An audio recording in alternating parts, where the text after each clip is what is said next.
Hi ladies and gentlemen, today is October 26th, 2015, and it's a very interesting day today. A little background, I want you to understand that, and of course you know this if you've been watching my channel at all, I am dedicated to the Constitution of the United States, the Bill of Rights, and everything that is constitutional in this country. I'm not loyal to the president because if he violates the Constitution, he deserves to be held accountable for it. And the same goes for everyone in the Congress, everyone in the Supreme Court, everyone in the Department of Defense, Department of Justice, all of them. If they do not hold to the Constitution, they are criminals as far as I'm concerned. In other words, if we had a president, and we have not had one for a long time because the left-right paradigm in this country keeps a certain elite in power. But if we did have a good president, I would support him, but I do not support President Barack Obama. You know, this is a man that we don't even know his origins. Most likely, he was groomed by the CIA to take the position that he's in now, because the military-industrial complex of the United States wants perpetual warfare. They've proven that. Anybody who looks at this thing with any degree of honesty will see that. And you don't need somebody like me to tell you, or Lieutenant Colonel West, if he even feels that way, or any number of other people. You can find it out on your own. So, my point is that we've done a lot of terrible things around the world. You know, ISIS, Al-Qaeda, the tearing down of legitimate nations so that we can seize their assets, their gold, their oil. And don't kid yourself, that's really what it's about. The hegemony of the rogue government of the United States representing the New World Order. It is the Babylon of the present day, and I've said that many, many times. But be that as it may, when push comes down to shove, I may not fight for this government, but I will not fight against the Constitution of the United States and anyone who is acting constitutionally. By the same token, I will not support a president who is not constitutional. I have no respect for him. And even if he is just a front man, he has a responsibility, a sacred duty, as a matter of fact, to do the right thing despite all the pressures on him. Although I'm fairly certain that he is a willing participant in what has happened to the world and specifically to this nation. I want to say, on the other hand, you know, I have some links down below. Actually, just one. And it's a very important one, I think. And that's really why I'm doing this video. You know, for a long time now, there's been this war on terror. And there's been a war on drugs. And just so that you know, all of these, and I know most of you already know that, all of these wars, that they call them anyway, are really not at all. You can't have a war on a tactic. You can't have a war on a strategy, and by the definition of war in our own Constitution, the Congress has to declare war against something. Well, why haven't they declared a war on, say, a tactic of subversion? Where's the war on subversion? In other words, what I'm saying is these wars on tactics are ridiculous.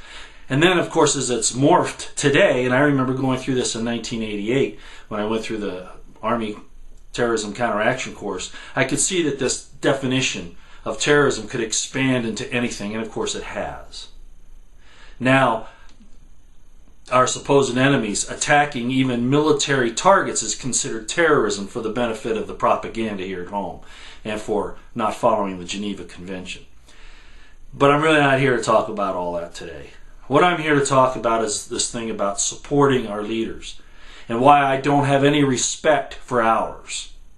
I have respect for the Constitution, our form of government, as it is supposed to be acted upon and acted in the constitutional framework. But of course it's not that. And again, like I said, we don't know where this guy Obama came from. He's deliberately ruined the Western world.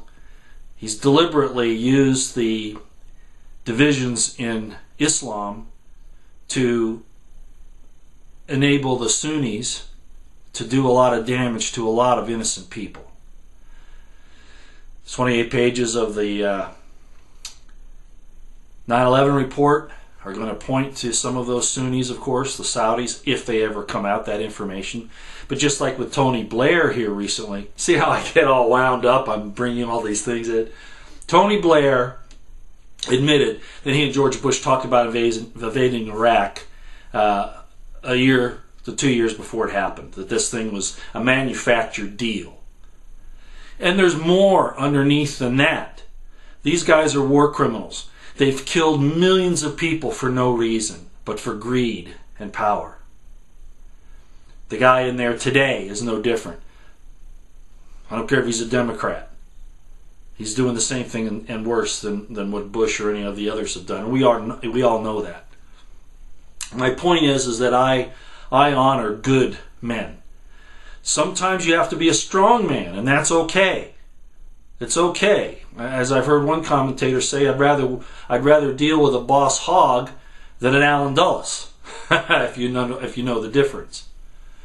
So what I've done here today is I've just explained that while I am totally committed to the Constitution of the United States, I am not committed to those who are standing in leadership positions in this country.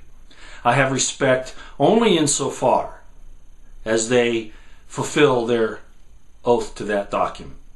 Not to a man, because then it's not a nation of law.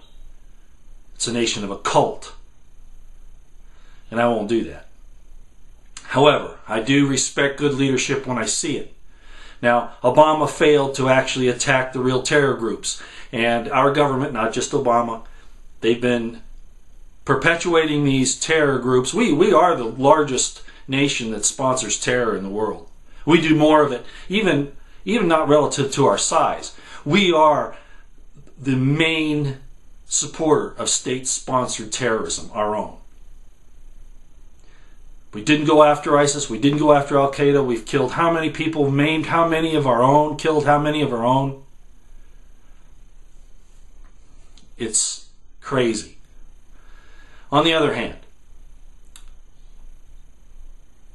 you look at the Russian president, Vladimir Putin, and it's interesting to see his situation.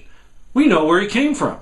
We know how he's come up in the world. We know the positions he had throughout his career. We know who his mother and father were, really, not some little thing that's hidden underneath. We don't have some CIA cover story. We know where he went to school. We have the documents. We know everything about this guy, but we don't know it about our own president. Should tell you something. Talk about Manchurian candidate.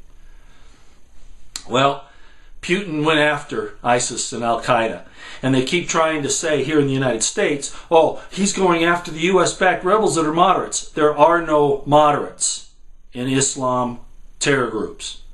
Actually, not in Islam at all, but certainly not in the extremist terrorist groups. There are no moderates. I don't care what you think or what anybody thinks. So he's gone after them all, and rightly so. Putin did what he said he was going to do, and he's a leader, and we know who he is. Yes, you know, he's done some things in his past, but who hasn't, especially in a position like that? What is he doing today? He's doing what the West refused to do because the West is using these terror groups for their own purposes. Libya, Iraq, Afghanistan, Somalia, on and on and on. Syria now. And that was, no, we're not going to let you go there. What did he say? We can no longer tolerate the state of affairs in the world. And that's true. The United States has become the evil empire, not Russia. So that's the first thing. He went after the terrorists like he said he was going to. I hope you notice that, we fiddle-faddled around with that for our own benefit, even supplied them with arms and ammunition and money, dropped equipment to them, and everybody who's paying attention knows that the United States has been dropping that. By accident, they say, really? Well, if the United States military is that incompetent, we need to fire every last jack one of them. Now I'm getting upset. Because this stuff is absurd. But the thing that I want you to see today, I want you to see this president of Russia as a real man, as a real person, who has talents across the spectrum, if you know anything about him. In this situation here, he is attending the St. Petersburg cancer benefit. A lot of Western celebrities are there as well. And he plays some music. And he sings an American song, Blueberry Hill. Propaganda? Maybe. But this is real. This is real. In the movie The Ten Commandments with Charlton Heston and Yul Brynner, you may remember a scene there. Pharoah is dying. Well, not quite yet, but he's getting ready to. And he's having his monuments built and these things.